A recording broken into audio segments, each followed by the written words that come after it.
Circulation. Maraming salamat po, Mr. Chair. Magandang umaga po, Ginoong Gabi Lopez III. At ipagpaumanhin po ninyo na hahaba po ng konti ang pagtatanong po namin sa inyo. Kanina po, ng mga naunang nagtanong sa inyo, si Congresswoman Diane Bautista, tinanong po niya kayo, kaugnay po ng pagkakakuha ninyo ng identification card bilang isang Pilipino, kung kayo po ay gumamit ng alien fingerprint card. Natatandaan ko po, sinagot ninyo hindi po ninyo matandaan. Tama po ba yun, Ginoong Gabi Lopez? Magandang umaga po, Congressman Marcoleta. Opo, I don't recall what the process was involved in 2001. Salamat po. At dahil hindi nga po ninyo matandaan, tinanong po ninyo ang inyong abogado, si Attorney Bautista, kung baka naman siya po ay natatandaan niya. Ganon din po ang sinagot niya, hindi rin po niya matandaan. Tama po ba yun, Attorney Bautista?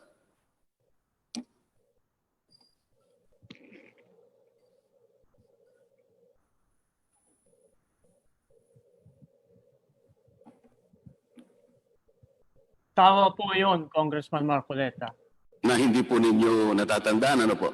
Kasi po, hindi po ako ang abogado. Hindi po ninyo natatandaan. Hindi po ako ang abogado humawak na yun eh. Pero sinabi po sa akin na malamang meron. Meron po kasi akong kopya ng alien fingerprint card. Medyo malabo lamang po. At totoo po, ito ipakikita ko po sa... Nilagyan ko po ng kopya ang ating committee secretary para makita niyo po. Only to refresh the memory of Mr. Gabi Lopez na sila po ay gumamit ng alien fingerprint card. For the record lamang po, Mr. Chair. Maaari niyo po bang ipakita sa amin ngayon, Congressman Marcoleta? Bureau of Immigration. For the record, Mr. Chair, I will approach the chairman to show this particular document. Yes, Congressman Marcoleta.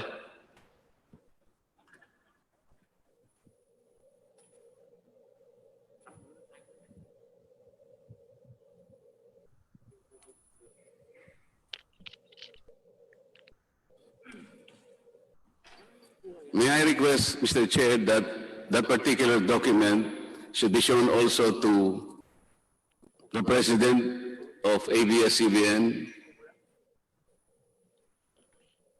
COMSEC is directed to show the document to the side of ABS-CBN.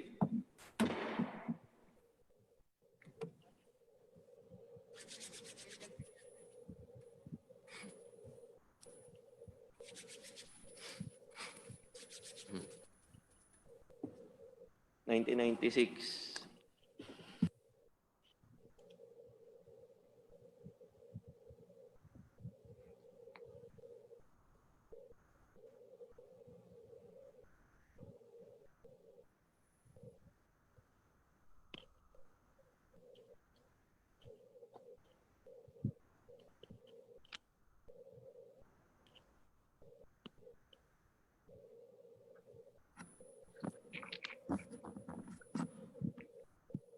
Mr. Chairman, just a very short manifestation.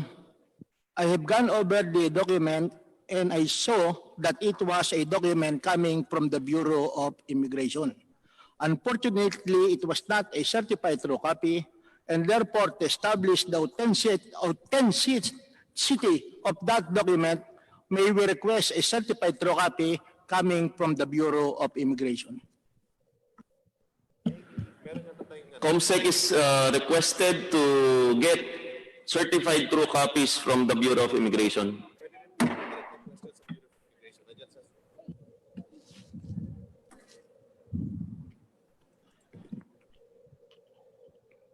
Mr. Chair, with that request, I would like to request further that even the fingerprint cards which indicate that it was utilized, that fingerprint cards, Mr. Chair, would also show that it was an alien form.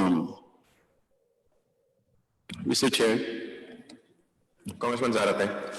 in line with the manifestations of our colleagues, subject then to the proper authentication of these documents coming from the Bureau of Immigration. Salamat po, going Mr. to Chair. Pwede na po refer, akong magpatuloy. Maybe Teka subject lang to po. the authentication, because if it is not yet authenticated, my question now is, are we going to allow questions being propounded on that document not yet properly authenticated? Mr. Chair, I am no longer asked question on this particular document. Ginawa ko lamang po ito to refresh the memory of the lawyer as well as Mr. Gabby Lopez na talaga pong meron po na ginamit na alien fingerprint card. Pero Yes, Congressman hindi ko na- Marcoleta, you still have the floor. Hindi ko na Please po continue gagamitin with your ito. question. kanina po kasi tinanong po kayo ni Congressman Boyeng Rimulya, Mr. Lopez, kung kayo po ay kalahating Pilipino o kalahating Amerikano. Ang totoo po nun, meron pong underlying significance po yung tanong na yun. We should not forget that the very issue here, Mr. Lopez and Attorney Bautista, is Article 16, Section 11 of the Philippine Constitution.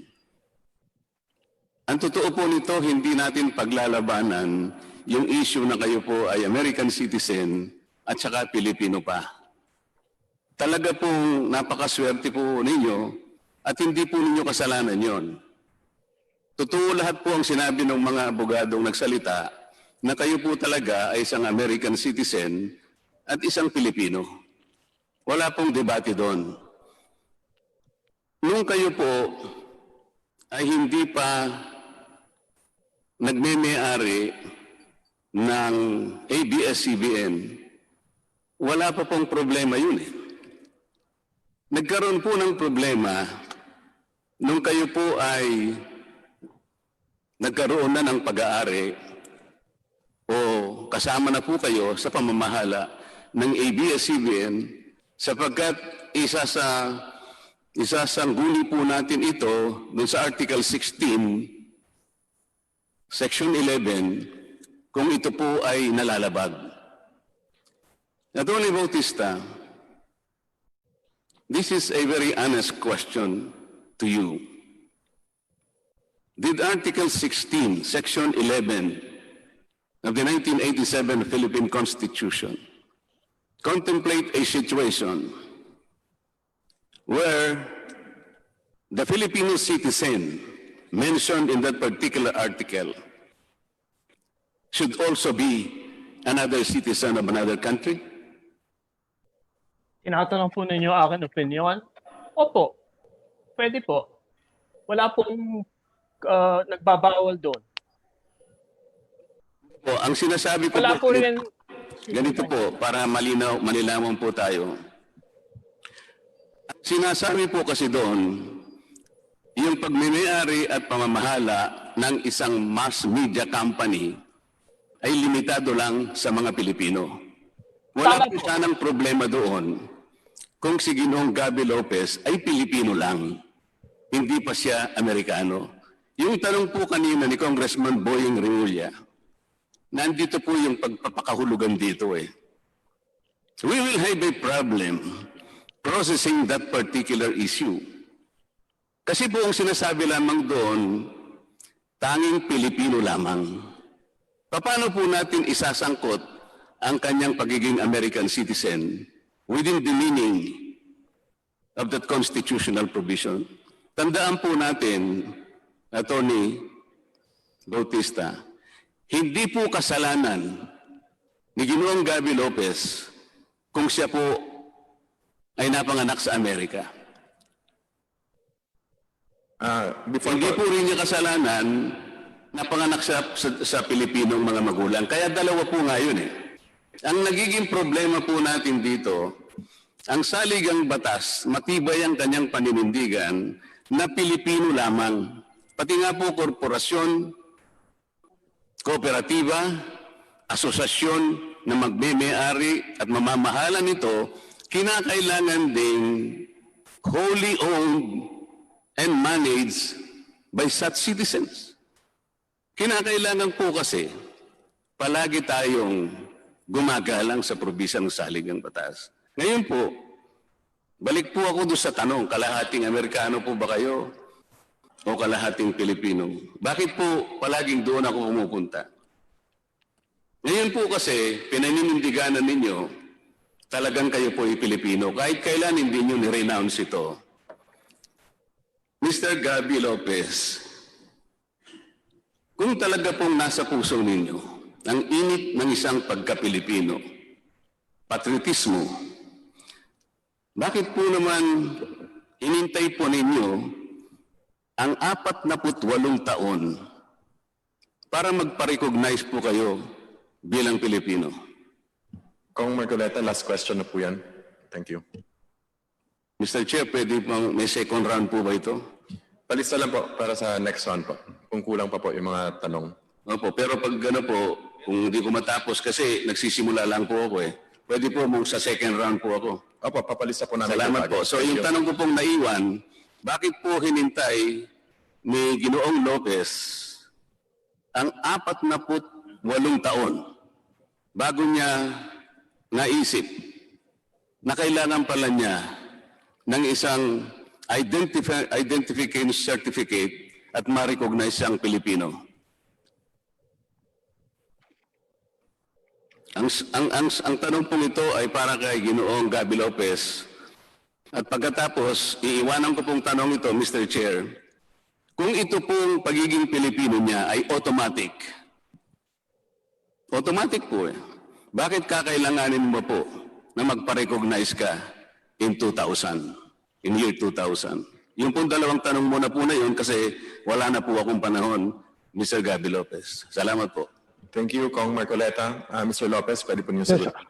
salamat po. No? With regards to the second question, it was really to avail myself of a passport that I asked for that recognition. I don't understand the issue of 48 years. What does a 48 years refer to, Congressman Marcoleta? Ang inyo pong rason lang ay para lamang makapag-apply kayo ng Philippine passport. So it took you 48 years para lamang po makakuha kayo ng Philippine passport. Kaya po naisip ninyo na magpetisyon kayo, makakuha kayo ng recognition na kayo po'y Pilipino. That is correct, Congressman Marcoleta. Kong Marcoleta, pwede po siguro natin kunin ang opinion ng DOJ. Kasama rin po natin sila sa Zoom para baka bigay rin ng clarification sa inyong mga tanong. Meron pong isang naiwan na tanong, Mr. Chair. Kung ito po ang pagiging Pilipino po ninyo, Mr. Lopez, ay automatic naman. At totoo naman pong kayo natural born citizen having been born to Filipino parents. Ito po ang espiritu ng Jus Sanguinis. Automatic naman po pala. Bakit kailangan po pa ninyo magpa-recognize? Dahil lamang po doon sa issue po ng pagkuha ng Philippine passport, hindi po ba? Sinagot niyo po ito sa tanong po kanina ni Congressman Rodriguez. Dahil lamang po sa Philippine passport, kaya kinakailangan po ninyo magpa-recognize bilang Pilipino. Yan po ba? Opo, Congressman Marcoleta, and my lawyer, Ayo Bautista, will add additional points. Second round po ako mamaya, Mr. Chair. Wala na po akong panahon. Salamat po, Congressman Marcoleta, sa mga tanong ninyo. Attorney, Yes, sir. brief